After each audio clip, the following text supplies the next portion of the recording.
ready? Okay. So, good afternoon, everybody. On behalf of the European Commission's DG ECHO and the French Presidency of the European Council, I'd like to welcome you all to the European Humanitarian Forum 2022, and in particular to this session on humanitarian logistics, a renewed approach across the sector. Welcome to all those of you in the room, and if you're still coming in, make your way in and make yourselves comfortable. You're all very welcome. And a big warm welcome to those of you watching us online. It's great to have you with us, so a big warm welcome to you as well.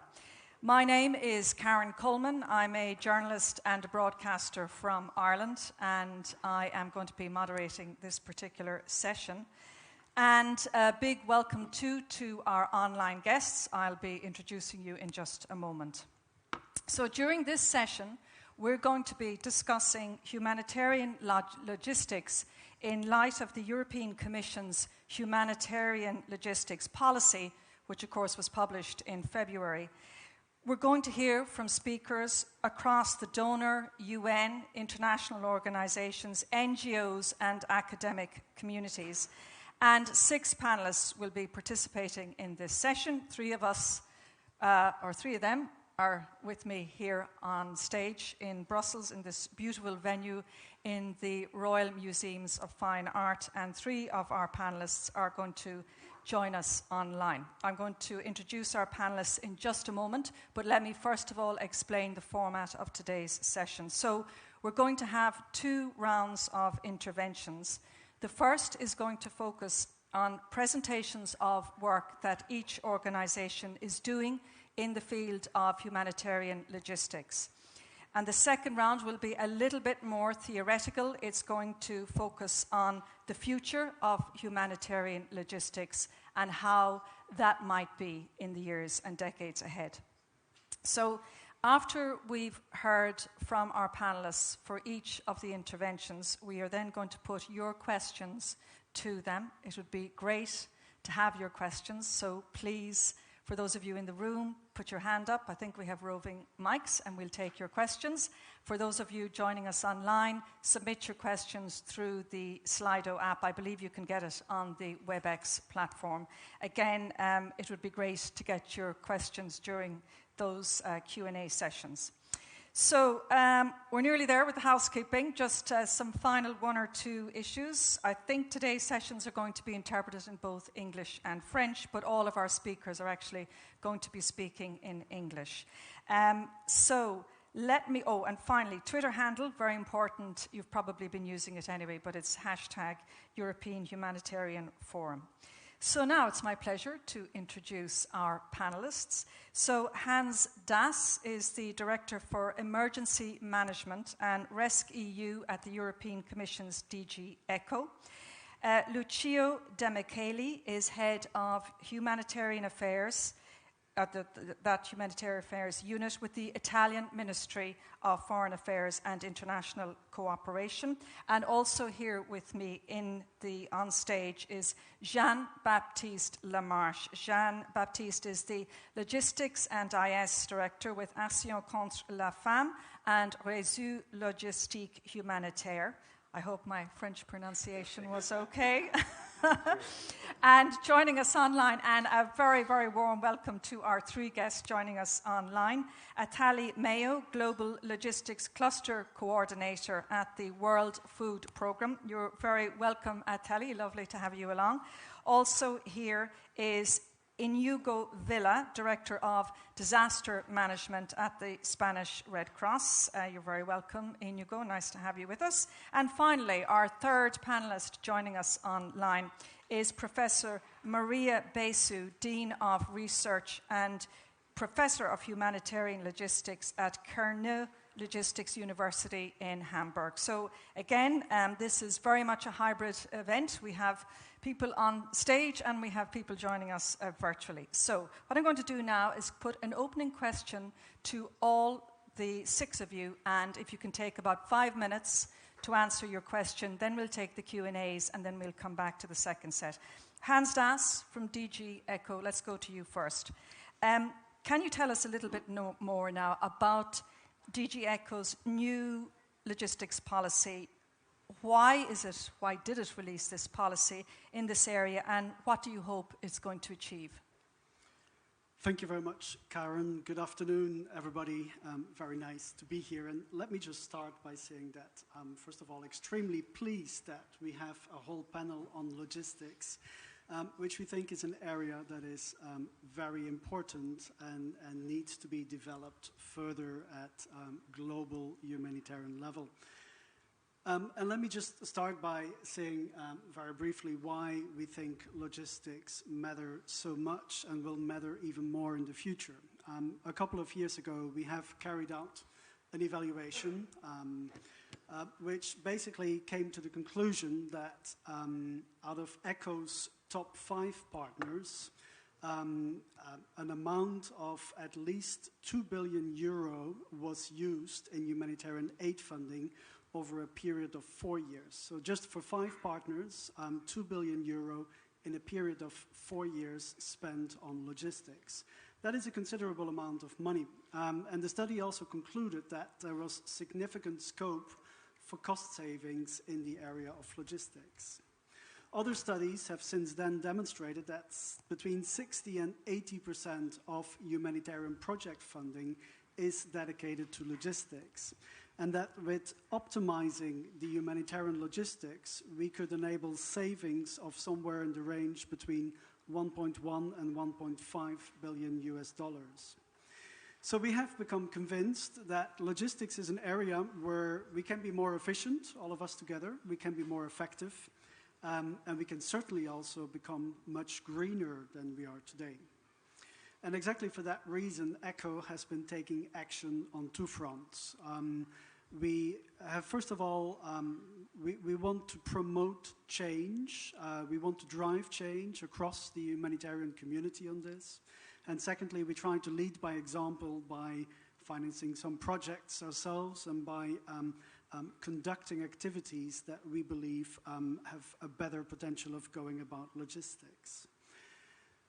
The policy we have developed is based very much upon an open consultation with all of the partners, with our member states, with all of the actors in the humanitarian side. And we're building as much as possible on examples of good practices. And we very much want to continue in that spirit, where we try and build upon the positive examples that we have and try and work in very close partnership with all of the partners.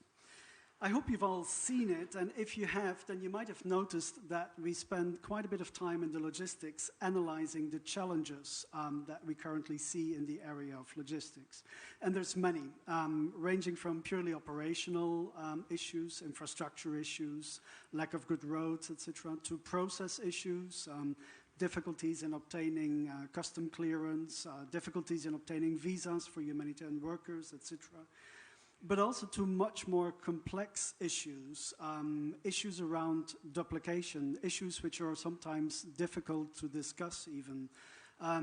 What is typical for the humanitarian community is that you have many organizations working in the same place, very often providing the same or a very similar service, and all competing for the same scarce logistic resources or the same scarce logistics experts. And therefore, we are convinced, as DG ECHO, that we have to put logistics much more central and upfront in all thinking on humanitarian aid. And equally important, we need to work together. We need to develop shared services. We need to develop cooperation across all of the partners. We have put out this policy because we want to drive discussion, we want to promote reflection on these issues. At the same time, we're also doing things ourselves. We have been delivering projects in the area of logistics for many years, and I think we'll hear more about some of these projects later on in the panel. But I just want to mention in particular the Universal Logistics Standards, for instance, which were developed by the INSPIRE Consortium and which we think is a very valuable project. We're currently also financing jointly with Kuhne Logistics University a project of the Réseau Logistique Humanitaire, which is developing a cooperative to support humanitarian partners, for instance, on issues like joint procurement. And we think these are the sort of issues that need to be developed further. We're also taking initiatives ourselves. We're developing our own ability to respond in the logistics area. And we have done that since the COVID crisis, the COVID pandemic started, where we saw supply chain problems globally, basically, and where we have started developing what we call humanitarian air bridge operations, where we transport either people or goods ourselves in a cooperative way, joining up with many different partners, rather than letting everybody try and find their own individual solutions. We're also working currently on what is called the European Humanitarian Response Capacity, where we will be looking at things like pre-positioning certain stocks and systematizing the use of that humanitarian air bridge. So what we basically want to achieve, Karen, with all of this is first and foremost to trigger reflection and debate on the topic of logistics. And we hope, of course, that that will be followed by action by all partners.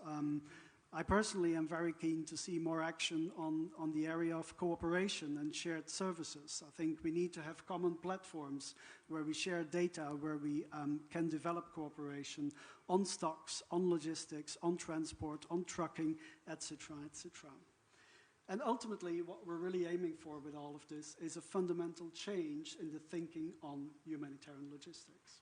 Shall I leave it at that? Yeah, okay, Hans, that's very good. And by the way, if you've any questions, keep them there, and we'll get Hans to answer them during the Q&A session. Thank you very much for giving us that overview. Let's move to you, Lucio De Michele, from the Italian Ministry of Foreign Affairs. To Italy, how does it support humanitarian logistics through its humanitarian programs? Well, thank you, Karen. Despite my gray hair, new kid in the block, so because I just arrived in this position like a week ago. In fact, Karen was good enough in her job to check the title before and found out that she had the old title. It's an old broadcasting trick. So well done. Bear with me. I appeal to your patience to in my situation of the new kid in the block. But luckily, I have smart people working for me and helping me in write down the right notes. So contrary to my habit, I will use very much written notes for this intervention. Italy has developed an experience in logistics, humanitarian logistics, since mid-90s. We have established. We have worked with the UN, and particularly World Food Program, to establish a logistic base in Brindisi. I think it's known in this community of experts, much more expert than me. The work that this base does in the logistics. It is the oldest one in the United Nations HRD network, active on many fronts. It's thanks also to financial contribution by Italy. We provide assistance and funding to the base through a special fund, which is replenished every fiscal year. And from there, the Italian cooperation ships humanitarian items, but also items that are belonging to partners, other stakeholders, particularly civil society organizations. So it is an example also of, say, cooperation between private and public actors in humanitarian logistics. It also works on the basis of a loan and borrow mechanism. So any partner can actually loan or borrow goods that are stored there, and making use of those who are already available, and then refurbish it afterwards. And I think it's a good way of cooperating and also to be being effective and timely in providing humanitarian items. In this area, I understand already that coordination is key. I mean, it's probably the challenge and the key to an effective response. We have developed an internal coordination mechanism within Italy. You know, Italy has an internal experience also because it's a country with some fragility in terms of natural hazards, risk exposure to natural hazards, earthquakes, floods, okay, some things that happen and on which we developed a certain experience through our civil protection. So we leverage on this experience also to establish a coordinating mechanism, which is useful also, say, on external assistance, together with other actors, Ministry of Defense, local actors, NGOs in particular, and we as a ministry, we lead this coordination mechanism. A couple of figures of what we did recently in terms of humanitarian assistance. Lately, we provided in-kind assistance from the base of Brindisi, 40 tons of goods to Ukraine and Moldova. Last year, it was, you know, even before Ukraine, there was humanitarian huge emergency crisis. Also related to COVID, we were able to reach 13 destinations from Brindisi, such as Libya, Tunisia, Niger, Ethiopia, Tigray, but also some further off destinations such as India and Nepal. We worked together also with the EU HAB initiative. We organized together with Portugal a flight to Mozambique. The flight departed from Brindisi on the occasion of a G20 event on humanitarian logistics, which was an initiative specifically organized by Italy on humanitarian logistics in that context. And I remember that, let me recall also that the Commissioner Lenarčič was also there present and delivered a very appreciated speech. Let me finish by welcoming the DG ECHO, the EU initiative on a new humanitarian logistics policy. As I said, coordination is the key word, and I think there is a lot of potential there, and I'm glad that the Commission took up the challenge to organize and better coordinate also our efforts. In general, European Union strength and weakness is the fact that it's very, say, articulated inside. They are the institutions, the member states. As I said, it can be a strength, it can be also be a weakness. It is crucial and essential, the role of the European Union institutions, in this case, the GECO, to, in order to, I mean, leverage on the strength and reduce the vulnerabilities and the weakness. So I leave it at that for the time being. Okay, thank you very much for that, Lucio. Now let's go to our first online guest, Atali Mayo from the Global Logistics Cluster. Atali, you're very welcome. Maybe if I can wrap up 2 questions for you. So what is the Global Logistics Cluster's role in humanitarian logistics? And then what projects is the cluster supporting to make humanitarian logistics more efficient, more effective and green? Over to you. Thanks, Karen. Just a quick sound check before I go forward. Can you hear me okay? We can hear you fine. Okay, super. I mean, first of all, a huge thanks to our hosts for having this opportunity to bring the topic of humanitarian logistics into this forum. I think if you ask any logistician, we have no doubt ourselves about the fundamental role of logistics and supply chains in the eventual efficiency and effectiveness of a humanitarian response, but really, really welcome this opportunity to bring this discussion debate into a broader forum. So a huge thanks for that. Please do let me know if the sound drops, because from this end it sounds like I'm talking to myself. So. No, you're fine. I think everybody can hear it, Tally. Yeah, you're absolutely fine. Yeah. Okay, super. I don't want to bore everybody, because I think many may be familiar with the cluster approach, but of course the logistics cluster is born out of that interagency standing committee way back in 2006. And when you ask about what our role is, it is heavily grounded in that interagency standing committee guidelines on the cluster approach and how we work together. But as ECHO has done over the last year, we too have spent the last 6 months of 2021 working together with partners to really try to define our logistics cluster strategy for the next 5 years, recognising where we come from, but also what the new challenges and areas of engagement for partners are. And if I could summarise it and try not to be too fluffy with the language, it's really about a collective commitment of a community of partners where we come together with a joint mission and vision, which we then try to achieve in really measurable ways. And the bottom line for us is, maybe not the bottom line, but the top vision, if you like, is that ultimately we as humanitarian logisticians are able to effectively serve vulnerable communities in crisis by a prepared and locally driven humanitarian logistics system.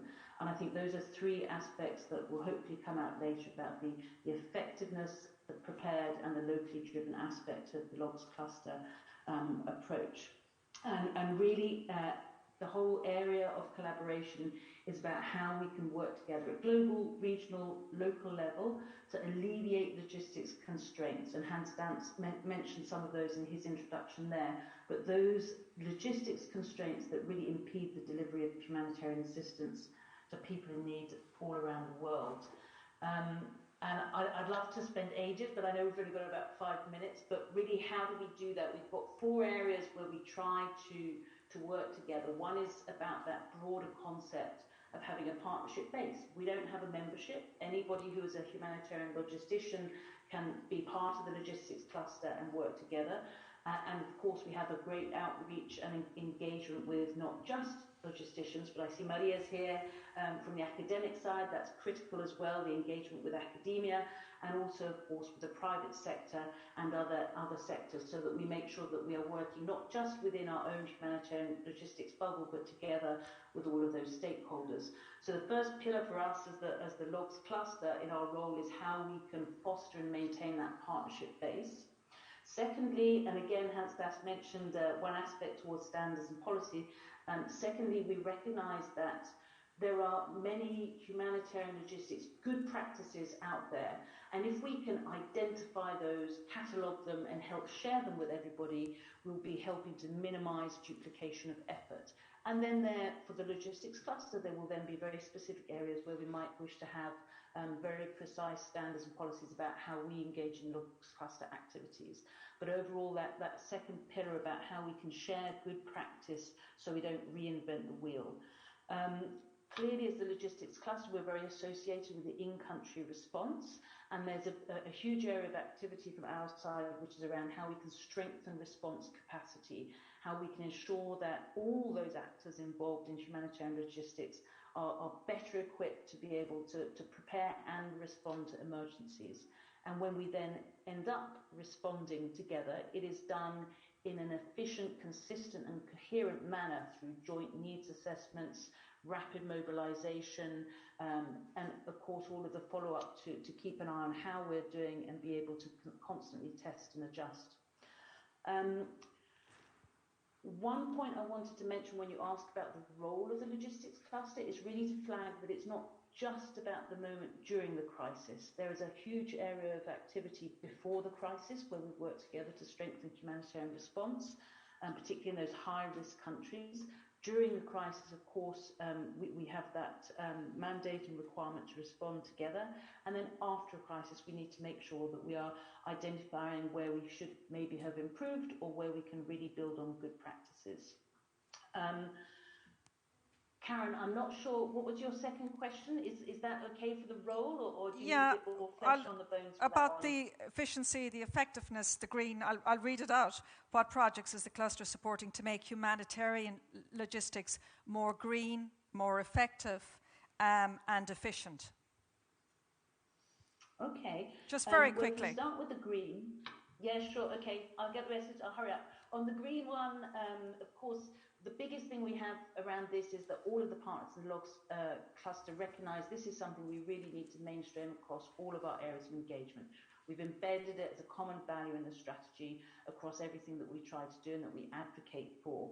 We then have the great fortune, thanks to our donors, to have a specific project with which we're seeking to really help partners to push that one forward.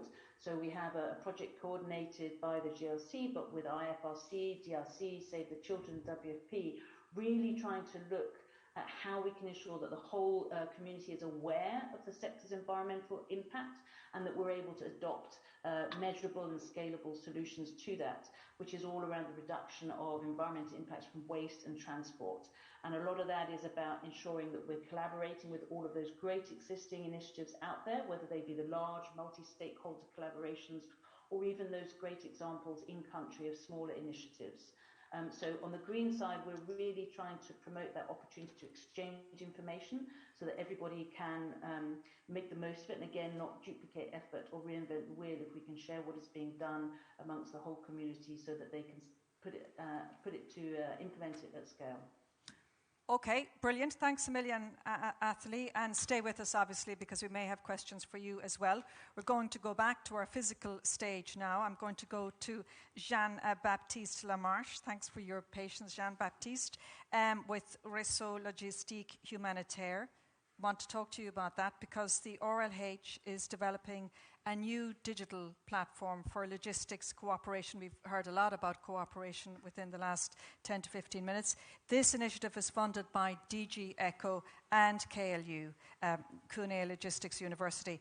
Can you tell us a little bit more about the project and about how cooperation can help partners improve their approach to logistics? And maybe if there are other initiatives as well in that regard that you'd like to highlight. Thank you. First of all, before we start, I want to share the fact that I'm very pleased about having this session in this panel and to be able to participate. It has been a long time since logisticians were trying to advocate and to get more importance and so on. And it's a bit of an achievement to be in this panel for us. So thank you very much for that. So yes. The RLH, so the Réseau Logistique Humanitaire, the French name of Humanitarian Logistic Network, is looking at actively contributing to closing the funding gap through sharing our resources, joining our procurement, and using the same information system across actors, across NGOs. We want to reduce as much as possible logistic redundancy across organizations.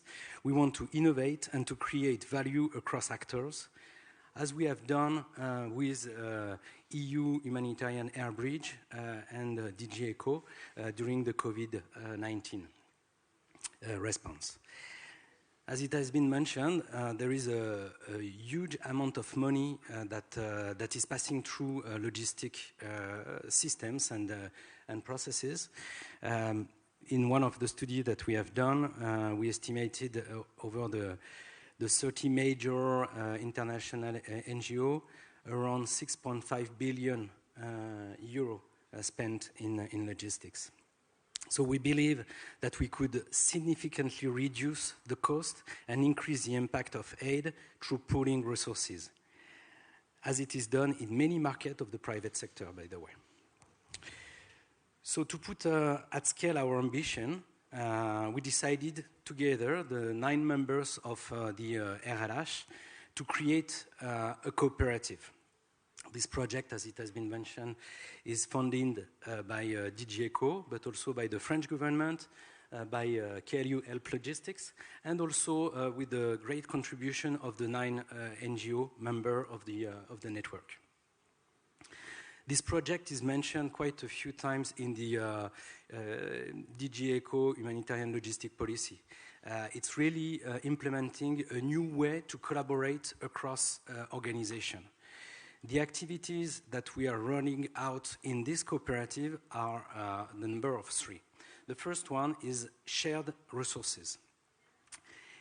Shared resources is a kind of website where actors, any humanitarian actors, can publish an advert to say, okay, I'd like to share something, I'd like to, for example, I'd like to share my office, I'd like to share my fleet, I'd like to share a training, an expert, and this can be connected to other actors looking at those adverts. So it's really a tool to support cross-cutting collaboration within the sector. The second activity is joint procurement. So basically here is to facilitate buying together, and so getting the benefit of it, the economies of scale, the better bargaining power, better contracting solution, etc., etc. And the third one is a shared information system, because to use the same system is to have the data in the same place, and we are able to identify even more pooling opportunities. This is what we have done across the 9 organizations of the RLH. We shared 7 years of procurement data in one database, and this is where we could highlight and demonstrate on evidence base that there are some opportunity to collaborate better and to reduce cost and increase impact. This project is also monitored through an impact measurement mechanism, external, and this is a KLU, it's a partnership with KLU and Help Logistic, so Maria might refer to it later. But all along the project, all along all of our operation, we will monitor the impact that we are creating, and we will be able to demonstrate, again, on an evidence base, the added value of collaborating. We are right now deployed in Burkina Faso, in Central Africa. We are about to deploy in DRC, and we are also working on international supplies. So on top of supporting the closing of the funding gap, we are also acting on localization and greening. Localization, because 90% of our procurement is done at local level for all the members. And so this is where we are reinforcing the local market and really start to build even the market to reduce the international supplies. And this is where we act on greening, is that we want to be less dependent on international supplies. We are also contributing to preparedness and nexus, because we are working with suppliers on a framework agreement and building stock in countries, and so that will allow a better and more efficient response. There is a famous study that has been done by ACF and many other organizations, but on €1 invested in preparedness, save €7 in the response. And that's what we want to implement, that's what we are implementing in the field right now. One word about the members and the membership. So right now the cooperative has been built with 9 organizations, but it's fully open for new members, and anyone can come to join the initiative. The idea of a cooperative is really to have an inclusive governance. When we studied humanitarian supply chain, we identified a lot of barriers into outsourcing logistics, because we want to keep control, we want to be reactive and to be present at the right time in the response. So to enable and to support a collaboration approach, we had to build a tool that is with an inclusive governance that allow each partner to keep control on its supply chain while also allowing sharing its resources. And so that's one of the contribution. And so for partners, for us, the added value is really a win-win-win approach. For organizations that are contributing, looking for economies of scale, reducing lead time, reducing also HR burden, because we will save some time also by pooling resources. And it's also a win for donors, because with the same amount of money, greater impact. And finally, great impact, a win for the beneficiaries, people in need. Thank you. Thank you very much. That's an interesting figure you gave. For every €1 saving in savings, it'll be €7 in response. That's quite a figure.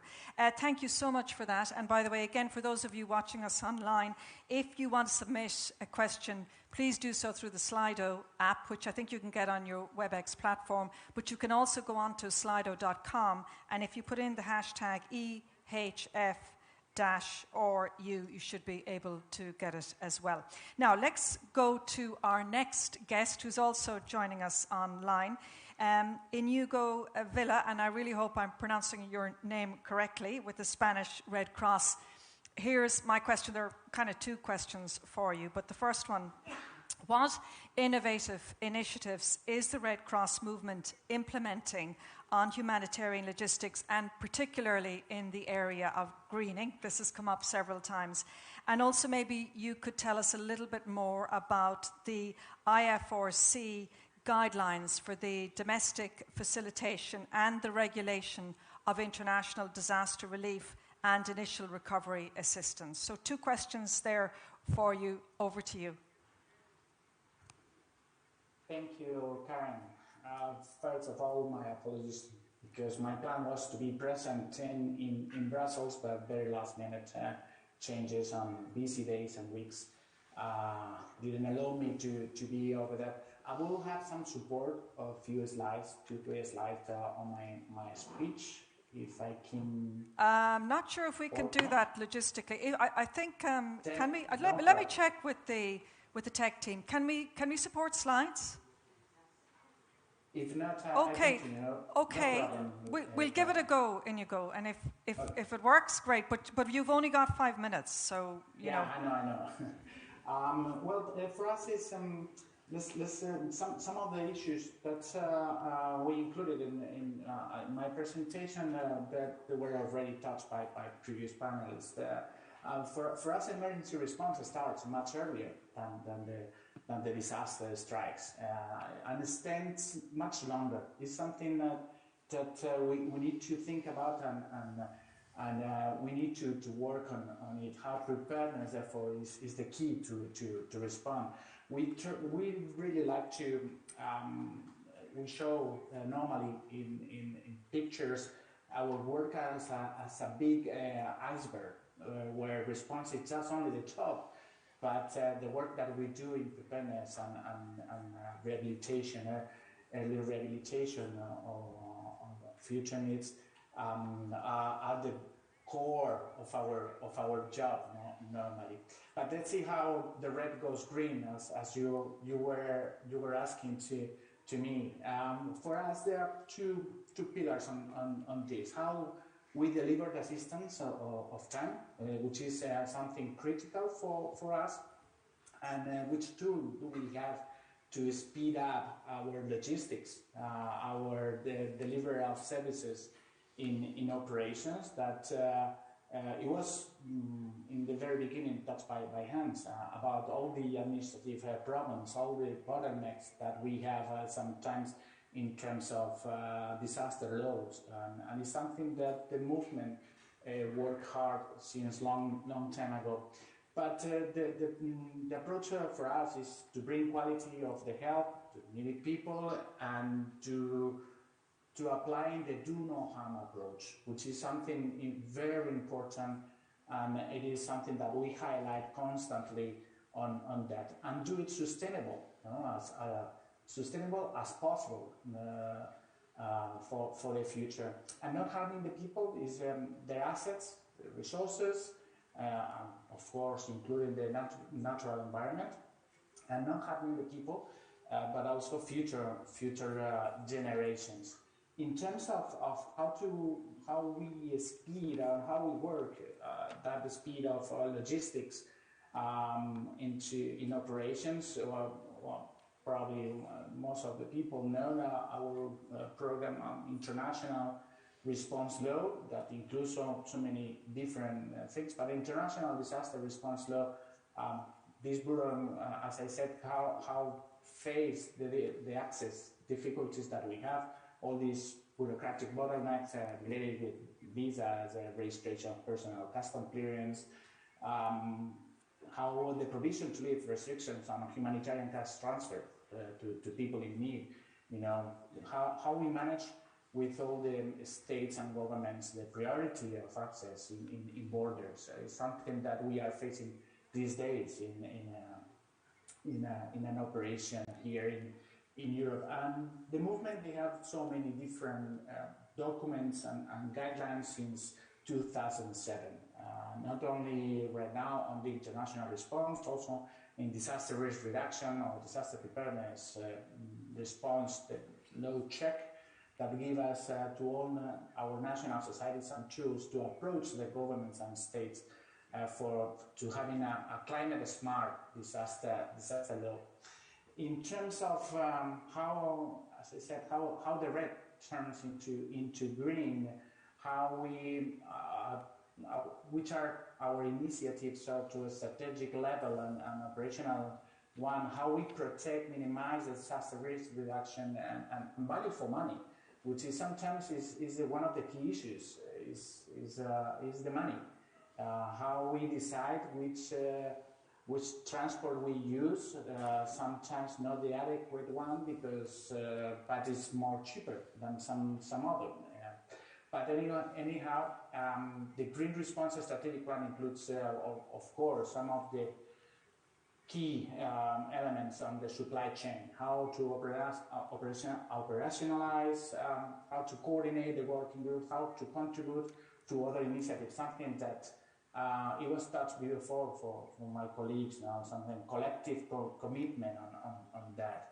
How we prepare our own people, how we search training and give new role profiles in operations, including the climate action, the environmental field advisors during the operations, and how practically, how is the commitment, practical applications that we have, and something that was also highlighted by my colleagues, the sharing knowledge, which is extremely important for us. Joint efforts, we are a big movement, but we cannot do it alone, of course. Inside the movement, we are step by step, you know, doing better. If I may say, it's one of the cooperation that we are having between, of course, in the International Federation, the International Committee of the Red Cross and national societies at the Spanish Red Cross to join that efforts and this cooperation in the logistic chain that right now we are having is a very good example for that.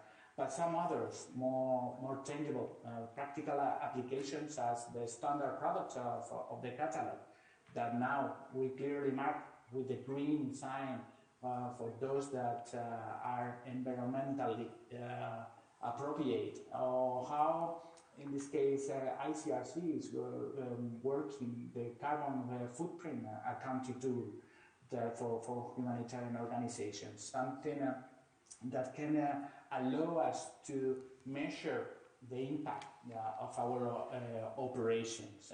Is something extremely important for us.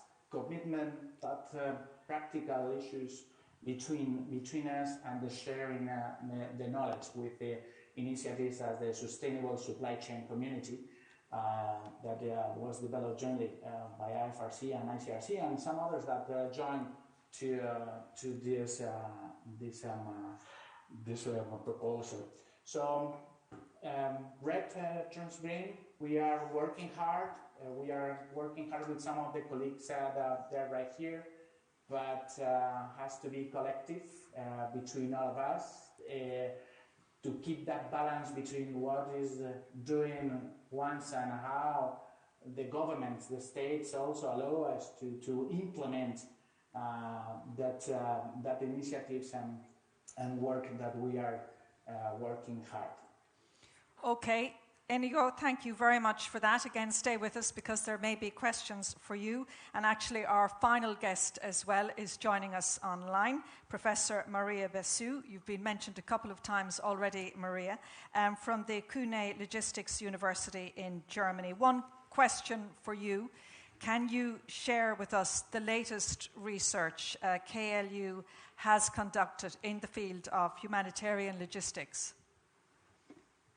Thank you, Carol. Thank you for, first of all, for inviting me in this panel. It's definitely a pleasure to be with all of you. I have actually set some of my slides, so I don't know if we can see them. Let me check. Let me check. Academic in the panel. Yes, we have your slides, Maria. We do. We have your slides, so you can present your slides if you like. Perfect. So when COVID started as a pandemic, some years ago, we worked together with the logistics cluster and with other partners to understand better how COVID was affecting the logistics and supply chain management in the humanitarian sector. And we actually came up with very nice findings, very interesting findings when it came to cost, lead times, etc. And back then we got the idea that it would be interesting to try to understand better what is the state of logistics and supply chain management in the humanitarian sector through a period of time. And that's how we conducted the first survey in court that was regarded the period of January to July 2021, so this 6 months. If you can go please to the next slide. Thank you. So just to give you some information about this survey, we actually managed to receive 532 respondents that were coming from NGOs, UN agencies, governments, but also the commercial sector. And almost 80% was actually based in the field, and the remaining 22% was the national staff from many different regions, as you can see in the slide. Can you please go to the next slide? So many of the panelists actually earlier, like Hans, for example, at the beginning, mentioned that nobody can question nowadays the importance of supply chain management and logistics, also in the humanitarian sector. And this is what one of our questions tried to identify, how much important we feel that supply chain and logistics is currently. And we were actually very happy to see that nobody or not so many organizations are actually nowadays questioning the importance of supply chain management and logistics. If you can go please to the next slide. Also many panelists have been discussing about preparedness, how preparedness is important, and different studies that we have the pleasure also to conduct with different partners, like the one that shows that if you invest $1 on preparedness, then you can save up to $7 during disaster response. And what we tried to see in this question was to find out which activities, which preparedness strategies are the most important for the organizations. And we found out that implementing supplier framework agreements, improving supply chain operating procedures and manuals, and prepositioning were the three most important ones. What I'm also showing in the slide is how the responses differentiate between UN and NGOs. NGOs is more important the visibility in contact with suppliers, procedures and information, whereas for UN, building capacities via staff training, stock prepositioning and assessing the risks.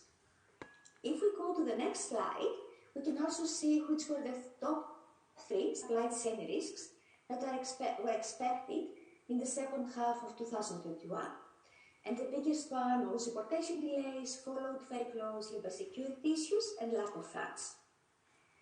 It was just mentioned that sustainability is something very important, right? And we tried to see with the next question actually how sustainability is implemented. And we found out that the most important strategies were the consideration of environmental conditions in packaging and distribution, and measurement of foreseeable impact of supply chain and logistics. If we can please go to the next slide. Also, some of the panelists have already discussed about localization and how important it is. What we wanted to see with this question is if it actually happens fast enough or not so fast. And what we found out is that most of the organizations focus more on using local resources and markets for procurement. The second most popular, let's say, response is the provision of capacity building services to local partners. And the third one is integrating of data and information systems with local partners. So we can see that we are in the right direction, but we have some room for improvement. So if we now go please to the next slide, we wanted to see how humanitarian organizations collaborate. And we saw that the biggest response was through joint planning with other organizations, and second, having this flexible responding to requests in case that there are changes. If we go please to the next slide, we were asking where there is more collaboration. And we found out that procurement and transportation are the two activities that actually there is more collaboration already happening. In the next slide, we asked them which were the top adopted technologies that affected the supply chain management. And we can say that the most impactful were the digital learning, end-to-end supply chain visibility software, and using advanced supply chain analytics.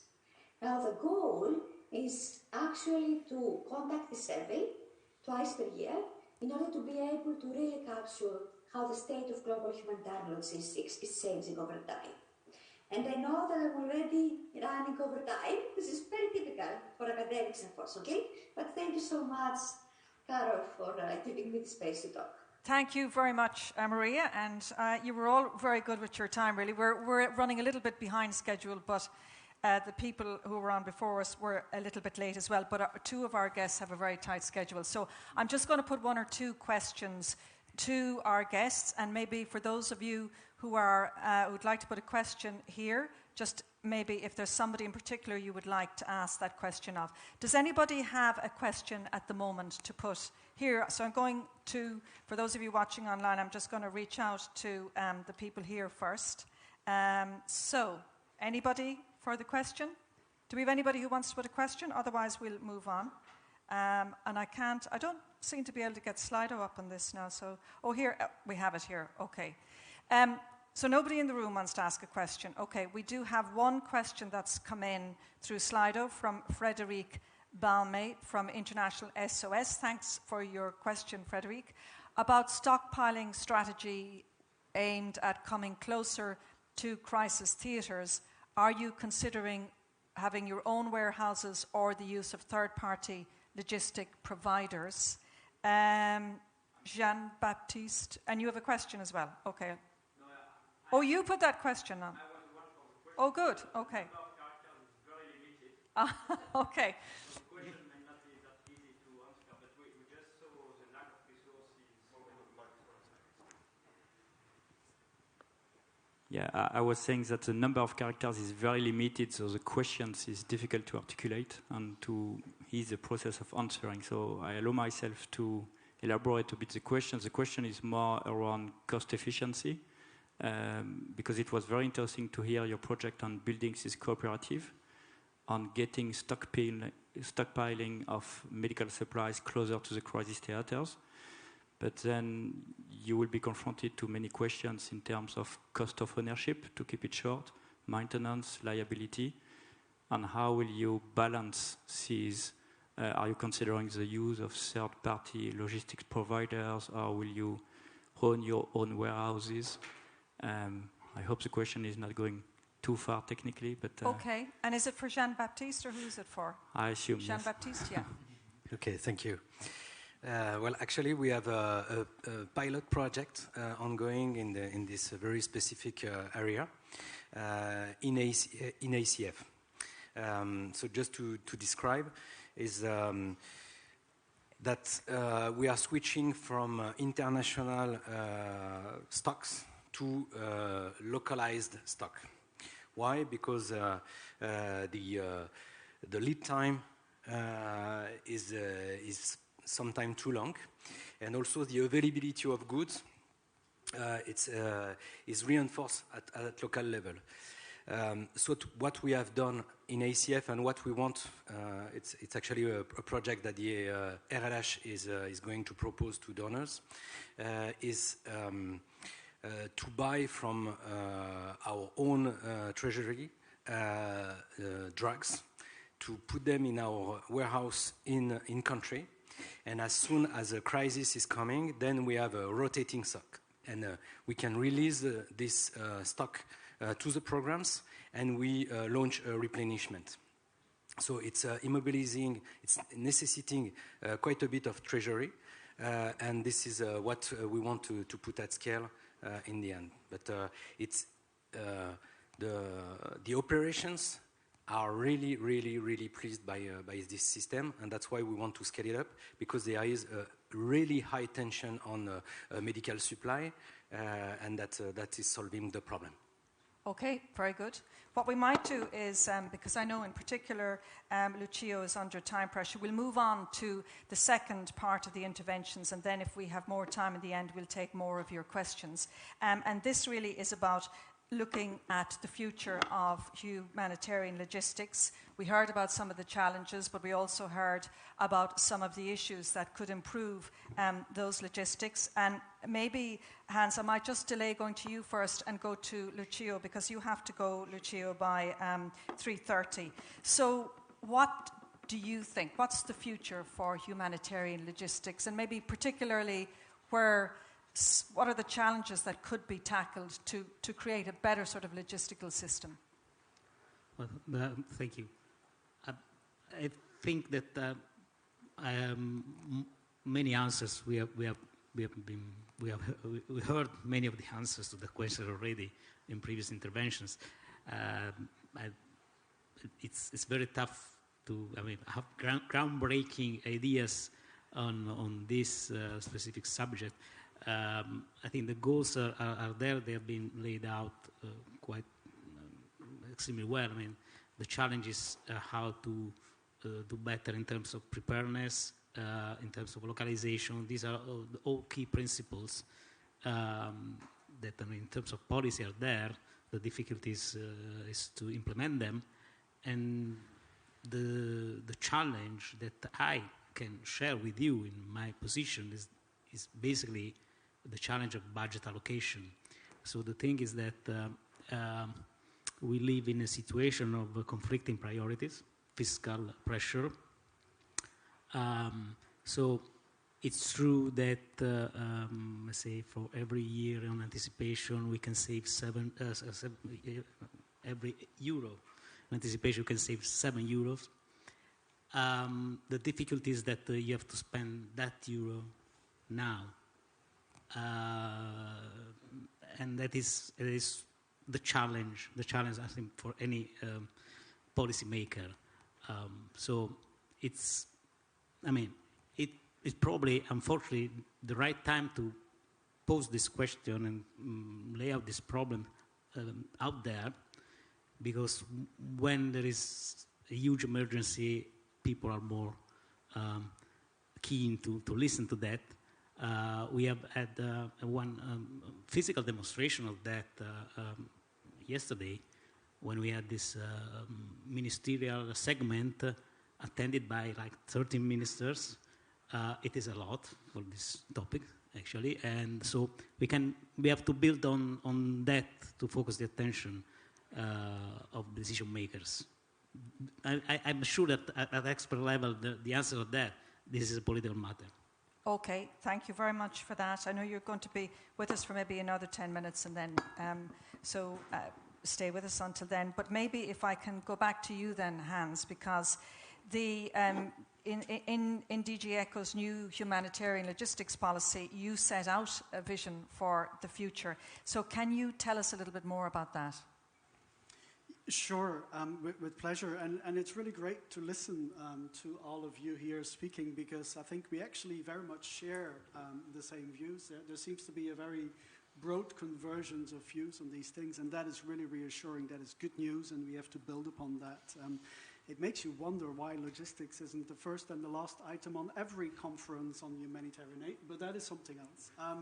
So I think we're leading by example here, and I think we have to continue to do that. We have to be super ambitious in this area, Karen. There is no other way. I think we have to really aim for quite a fundamental change in how logistics is approached across the humanitarian community. I think we're all seeing the issues. We're all understanding that there is a need for change, but we don't necessarily see that reflected in practice yet all over the humanitarian community, and that's where we now really have to make a step change. And I mentioned earlier sort of these challenges that we see from operational to process to the more complex issue, and if you take that analysis a level deeper, then you very quickly start identifying very structural issues in the funding model for humanitarian aid, where logistics is not always treated as a separate sector in funding applications, not always treated as a priority, where there is very little multi-annual, multi-year, multi-partner funding available. And so that in itself, we're funding individual applications from individual partners, all responding to the same sort of emergency or crisis. That in itself is creating a barrier to cooperation in these areas. So there's work to be done by partners, but there's equally work to be done by donors on all of this. We see many good projects, and we want to encourage these. But if we're honest, we have to admit that there's still very few, very mature structures for organizations to collaborate. There's good initiatives, but it's all very ad hoc. It's not mature. It's not structural yet. And if I can be honest, I think it's easy in a like-minded group like this, but if I'm very honest, I think that in many humanitarian organizations, logistics is simply not given sufficient importance, or it is being looked at from the angle of how can we rush our stuff on site, how can we be among the first ones, but it's not being looked at in that structural, more systemic way that we would like to see. And against that background, I think we simply have to invest in making that fundamental change happen on logistics. And again, with lots of good efforts already underway, and that need to be built upon.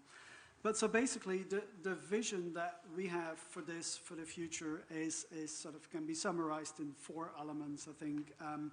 We want to see logistics prioritized in project planning from the earliest stage onwards. It's not something that is a given. It's something that needs to be actively looked at before projects, and certainly from the very start of projects.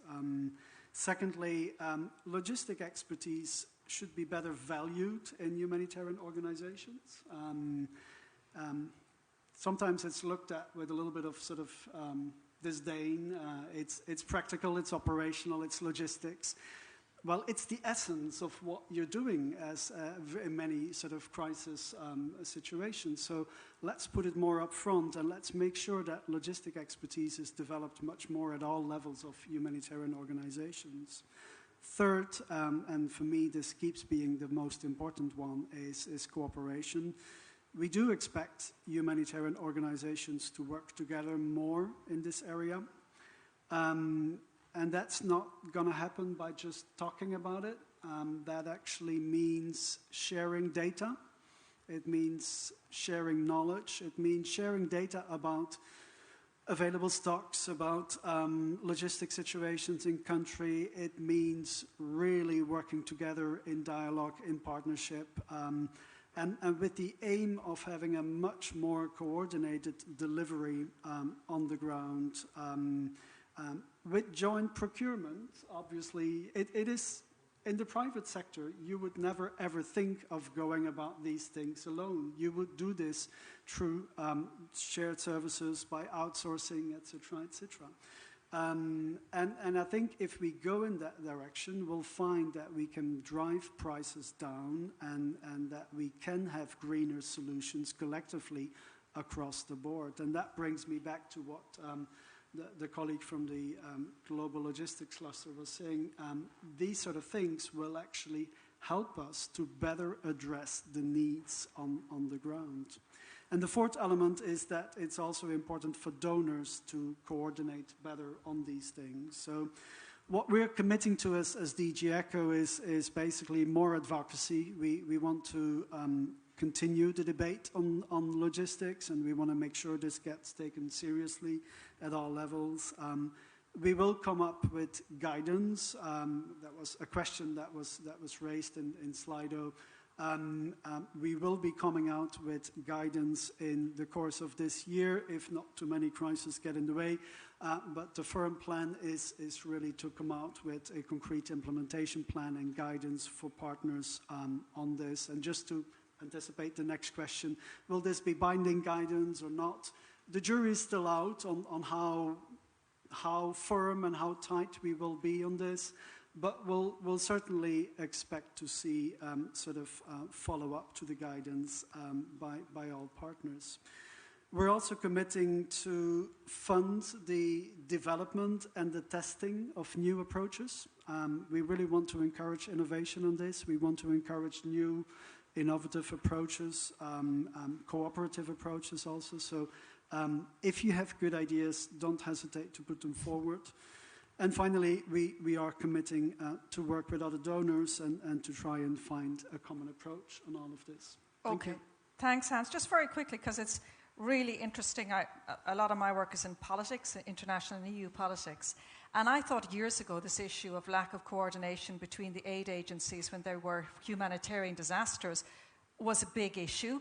And I'm really surprised to hear that there is still not that level of coordination. There is plenty of coordination. I don't want to sound negative on it. I think big progress has been made in coordination in general. What we're talking about here is much more operational, practical cooperation at the level of procurement, at the level of logistics, transport, etc., which is happening to some extent, but where a lot more is still possible. Okay, thank you for that. I'm going to go to Athalie, but you need to go. I don't want you to be late for your next meeting. So thank you very much for your participation. But Athalie, if I can go back to you, maybe you might want to comment on what Hans has said and indeed what Lucio has already said as well. But also maybe, do you agree with that, or do you have other views as well about how humanitarian logistics can work better in the future? I think it's a very interesting points that were raised there about what we can potentially do with all of the tools that we have in our hands. And I think that there's no doubt that there is a huge amount of goodwill to collaborate and coordinate. But when we get to the nuts and bolts about how we can make our supply chains more efficient, we do need to learn from the private sector, and we need to have data-driven decision-making, and maybe we should be looking at things such as common 4PL control towers over supply chains across humanitarian organisations. Perhaps it's only by embracing these opportunities that data tools provide us that we'll be able to take that step from goodwill towards actually implementing these efficiencies. So I do think the future is very bright should we wish to adopt it in terms of embracing a lot of these opportunities that data tools and systems offer us. I think one other point in terms of the future, it's a very interesting one that we've been talking about, localization. And here we are, yet again, international logisticians talking about humanitarian logistics. It would be wonderful if the future of logistics involved our local colleagues and actors who are telling us what they wanted from humanitarian logistics and not us discussing it. So I think we really do need to start thinking about how we move from overarching discussions on localization to really being able to implement that. And I know there's some incredible initiatives and activities around that, but I think we need to keep that really high on our radar. I think the third question I wanted to raise about the future is we all want to be sustainable, we all want to be efficient, we all want to be cost effective, and we all want our supply chains to be appropriate to the programmatic needs. But how do we balance and prioritise between those four? Because sustainability may come with a price, and sometimes speed of response comes with a price. So I think we need to also be very conscious that if we are trying to bring together all of those ambitions, how do we prioritize in a way that everybody understands and is in agreement with?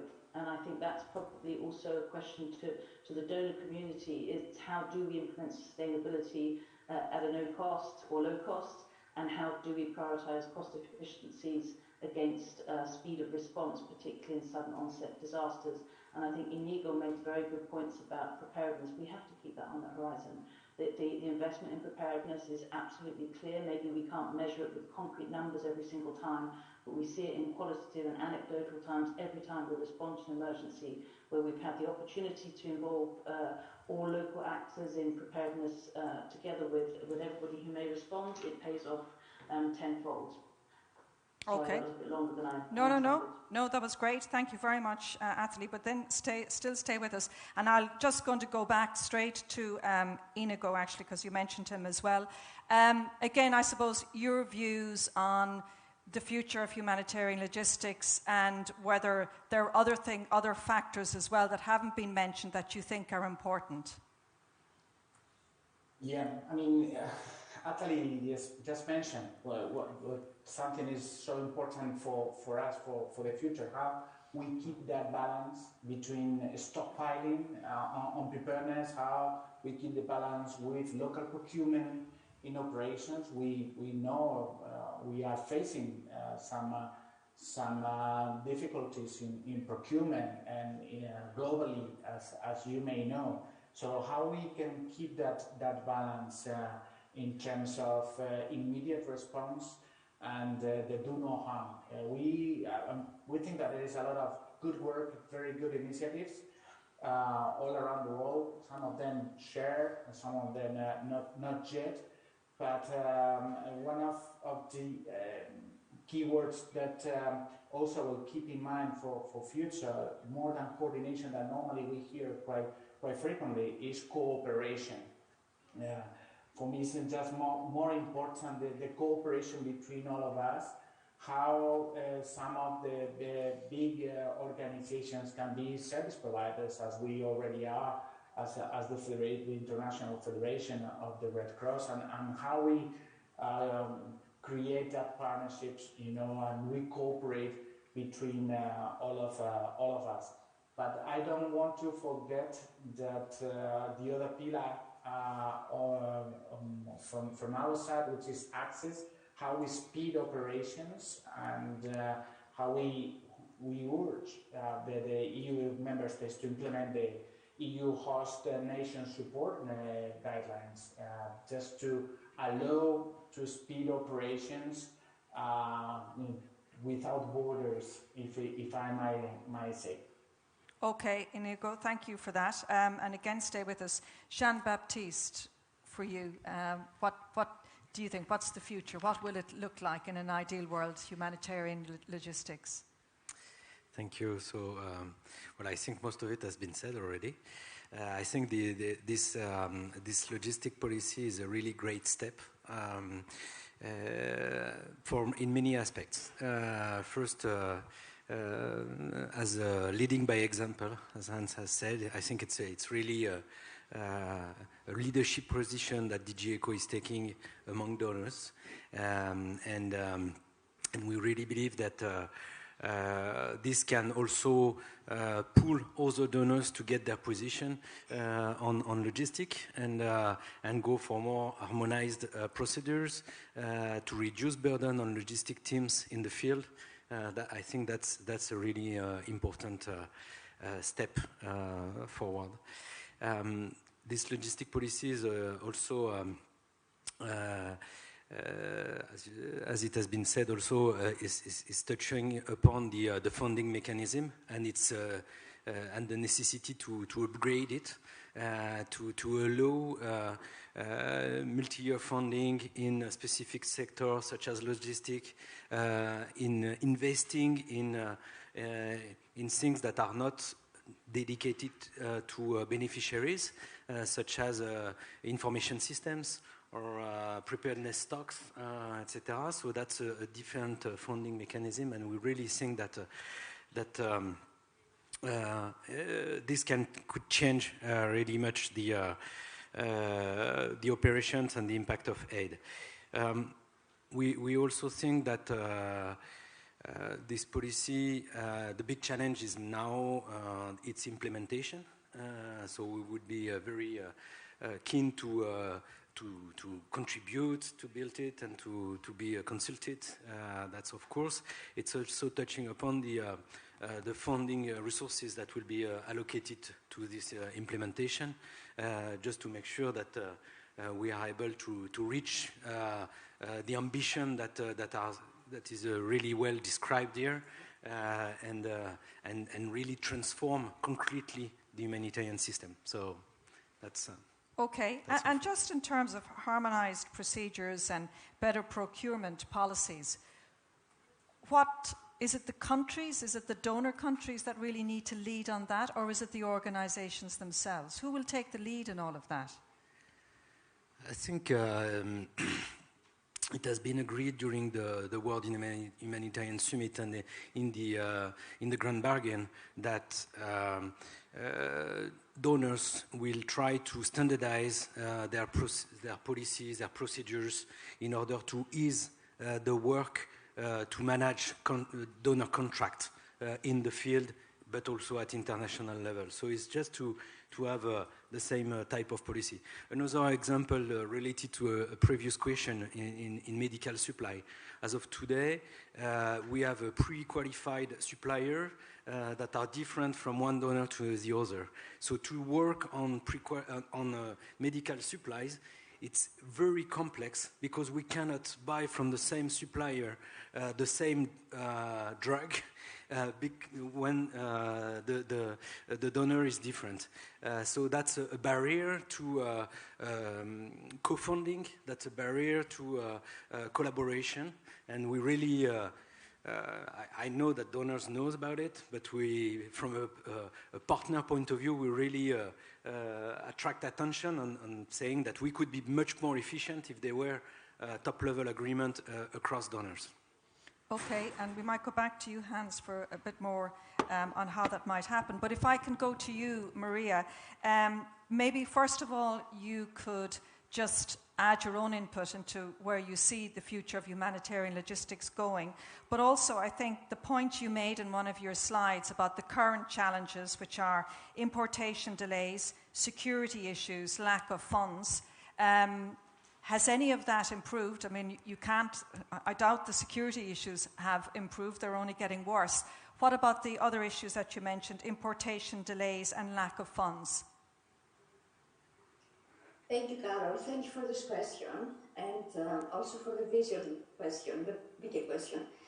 So, unfortunately, things are not getting as better as we would like them, and this is also what we had seen with the 3 different surveys that we have conducted with during the COVID response. So, problems are still there. It's true, though, that we're in a great moment when it comes to supply chain management and logistics, right? So, it's not considered so much as in the past as a support function. It is, everybody talks about the professionalization. Studies in the humanitarian sector like the 60-80 definitely saw the significance of the humanitarian supply chain. And the recent crises like the blocked Suez, or what is happening now with Ukraine, or also the responses to COVID-19, have really brought the importance of the supply chain really to the news media. So it's a great moment. But are we really where we should be? I mean, nobody should be questioning the importance of logistics since it really bridges the needs and the supplies. But if we look at the figures that the Organization of Coordination of Humanitarian Affairs has been publishing for 2020 and 2021, we will see that there are record gaps. So everybody, I think, agrees that we need to make supply chains more efficient and more effective. So if I would talk about my vision about the supply chains, first of all, what I would say is that we should not be looking anymore at disaster response and the development at silos. We keep on seeing that disasters are actually hitting harder and harder the less developed countries. So disaster response should actually come together with economic growth. What I envision is that I envision the countries that are very vulnerable to disasters, to have solid entry points, seaports, airports, solid road network, warehouses, infrastructure, to invest more on local markets, building stronger markets, but also to have professional local staff through education, through trainings. And studies like the one over saying really have pointed out the significance of preparedness activities.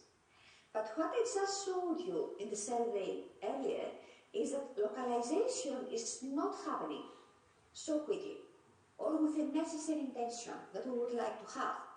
And I think that many of us, like Natalie or JB earlier actually, have mentioned the same point. Are we ready to really invest in localization, on local partnerships? I'm not sure. If the donors especially are also ready for that. Now, when it comes to the humanitarian aid, what I envision is that I envision more sharing of resources, which is something that everybody has mentioned. But I think that before going there, we need to get a better understanding of who owns the resources, who manages the resources, who benefits from the resources, how much is the added value of collaboration, right? This is something that we definitely need to understand better in order to convince everybody to collaborate more. Or we need also more analysis regarding which models fit best under different scenarios. For example, should the organizations go more for insourcing of logistics or more for outsourcing? And of course, as an academic, I love data, right? And I know that all the organizations collect data. Data is good, but I envision better usage of data when it comes to decision making. So, what I want to say is that when it comes to the humanitarian sector, there are many different stakeholders that can play a role, right? Not only the humanitarian organizations, also the private sector, the public sector, but also academia. And I think that right now, with the funding gap that we have, it's really the time to try to come together, share knowledge, share practices, best practices, right? Try to come up with a systemic approach of how the humanitarian system should be in order to have the best positive long-term impact and the sustainable impact. So I join, I'm sure, the other panelists by saying that I hope that the new humanitarian logistics policies will be contributing to that, but at the same time I feel that we need a deeper effort, investing on think tanks, analysis, targeted actions. So not only to be dreaming about efficient and effective changes, but also to really make them happen. Thank you. Okay, thank you very much, Maria. Let's just talk a tiny little bit about data and data sharing because it's come up. What are the barriers then to that data sharing? Is it because people don't want to share the data, they don't know how, the platforms aren't there? What are the issues in that? Did you hear that question, Maria? Yes, I just wasn't sure if you were asking this question to me. Oh, sorry, yes, yeah. That's an excellent question, Carol. And there are different reasons why we're afraid of sharing data. First of all, some of the data do not belong to the humanitarian organizations, right? Some of the data are really private data from beneficiaries. But most of the data that especially are very important for logistics supply chain management are data that they belong to the humanitarian organizations, like prices that are offered to them by different suppliers, depending on economies of scale, or how much it costs them, for example, to train people, right, or to build capacity in different areas. And cooperation is something that was mentioned a lot earlier, but it's not always easy to go for cooperation, right? Unfortunately, and I think that as an academic I'm allowed to say that, sometimes there's still a little bit of competition happening, maybe because of news media, maybe because of donor policies, maybe because of many different reasons. So I don't think that it's so much that we don't have the right technologies. At least my experience from the humanitarian organizations that I'm working with is that especially the international ones, they collect data. They collect a lot of data. They collect even more data, right, than they're using. The problem, the challenge is how do we make sure that people are not afraid of sharing data? Because somehow we have lost this trust relationship, right? And maybe this fear of competition is more into us. So that's my experience from the sector. Okay, Maria, thank you for that. Yes, Jean-Baptiste.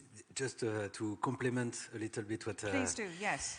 What has been shared by Maria. In one of the studies that we have done, this was a key question. What is the relationship between humanitarian actors, in between humanitarian organizations? And we found it a bit foggy because we all agree that we are working for the general interest, for the beneficiary. But in the same time, we are all competing and fairly competing for funding, for human resources, etc., etc. And so, while digging into this relationship typology, we found the qualificative, which is co-opetition relationship, which combine the fact that we recognize that organizations are competing in fundraising, in HR, but we also recognize in the same time that we have some win-win advantage in better collaboration, especially in logistics. Once we have shared that at RLH to our CEOs, it has been a kind of unlocking concept to say, but that's very clear. We will keep our competition there, and this is very healthy, but we also will reinforce logistics, and this is also very healthy, creating a lot of value. So just to say that by seeing things that way, it has been unlocking the fact that we then shared all of our data across organizations. So maybe something to put at scale. Okay, very good. Does anybody in the room have a question to put to any of our panelists? Just raise your hand. We can get a microphone to you. We do have one or two more questions that came in through Slido. I know you touched on some hands, but let's go through them again.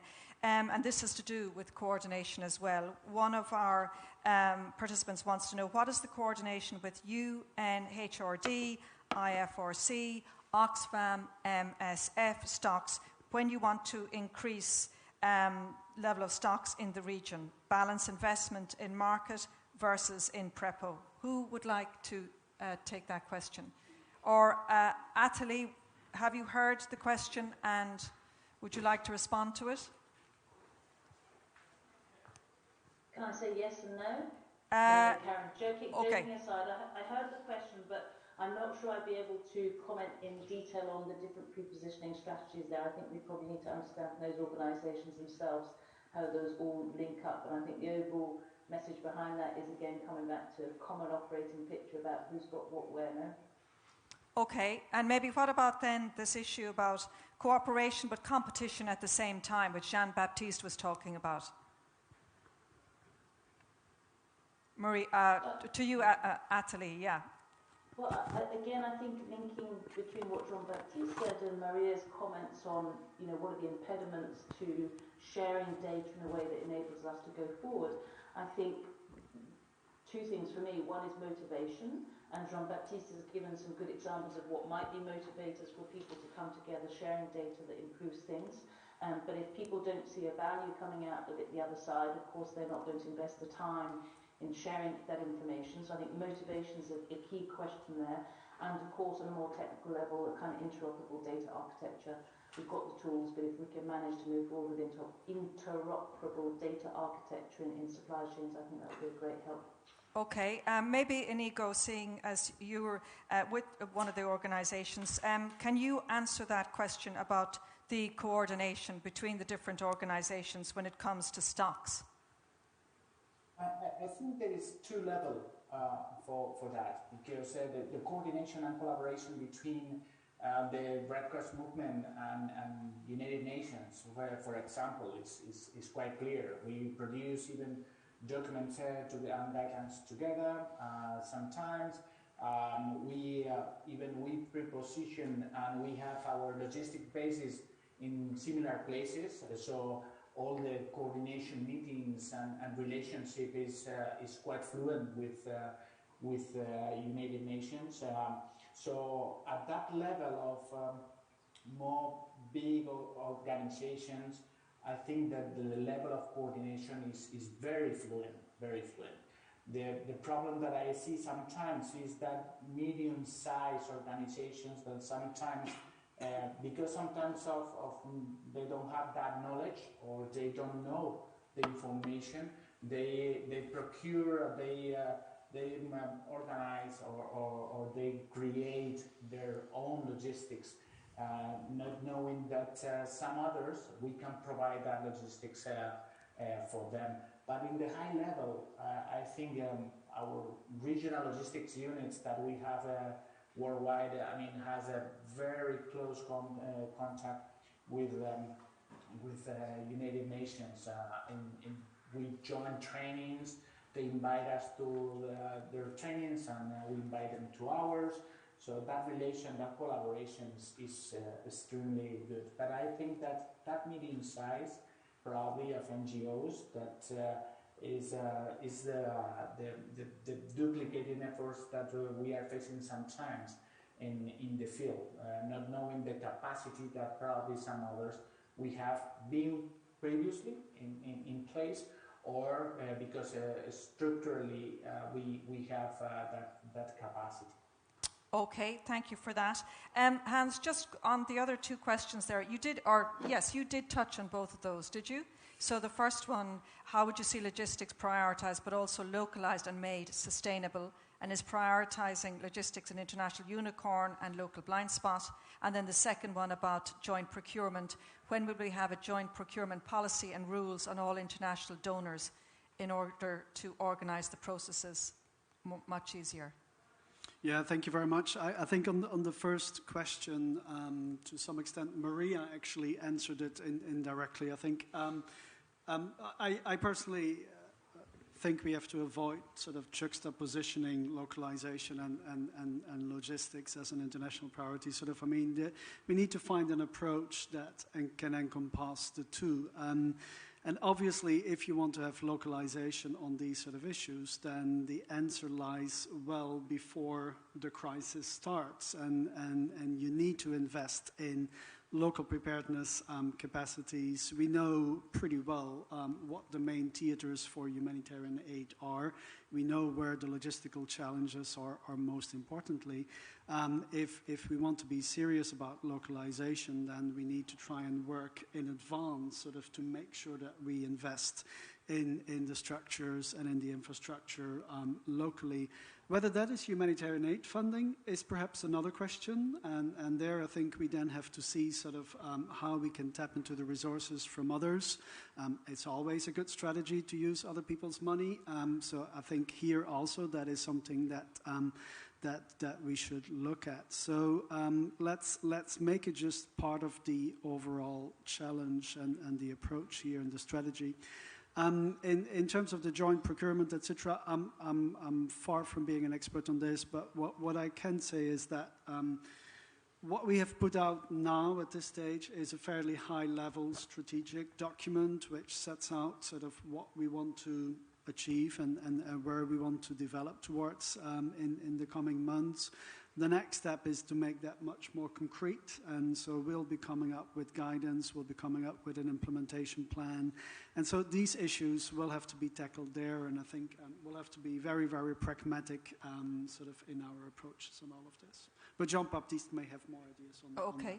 I know you have to go promptly at 4, so feel free to leave whenever you need to. Jean-Baptiste, very quickly, I might go to as many of you as I can to fit it in because we only have about 7 minutes left.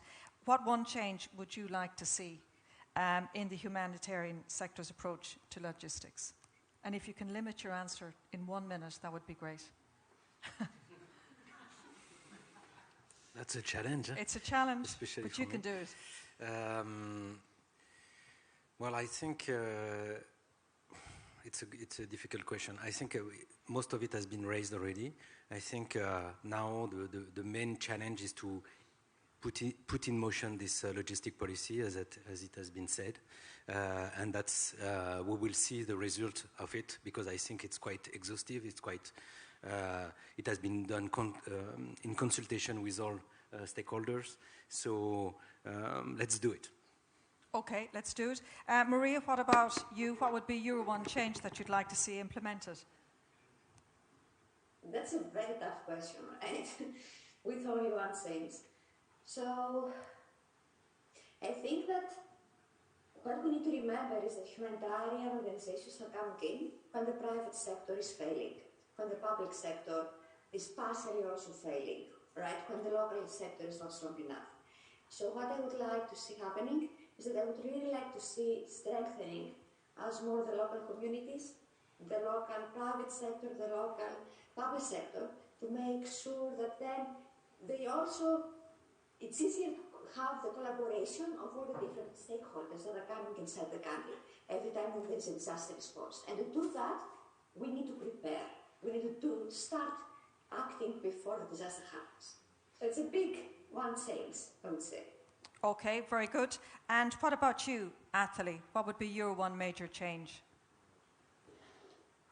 Karen, again, I'm not on a major change actually, and I agree with Maria. It's not a change. I think it's just keeping the emphasis really on locally driven solutions. Okay. And that's nice and short, very good. Inigo, what about you? Well, we are almost all agreed on this question, but this collective commitment, share and join is for me is some of the key things. Okay, well, on that we will close the session. Hans, did you? Yes, you wanted to say something. You didn't ask the question to me, so and I want to have two. Okay. As the authors of the logistics policy, I can take two.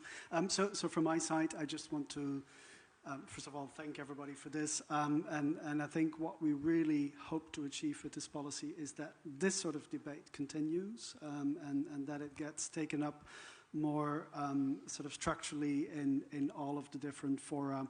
And secondly, if I've said it before, but I will keep repeating it, I think the one area where we need to see both cultural and structural change is on the cooperation sort of, and I think it's starting, and there's lots of good examples of that already. But that's something we're going to keep beating on from now on, I think. Thank you.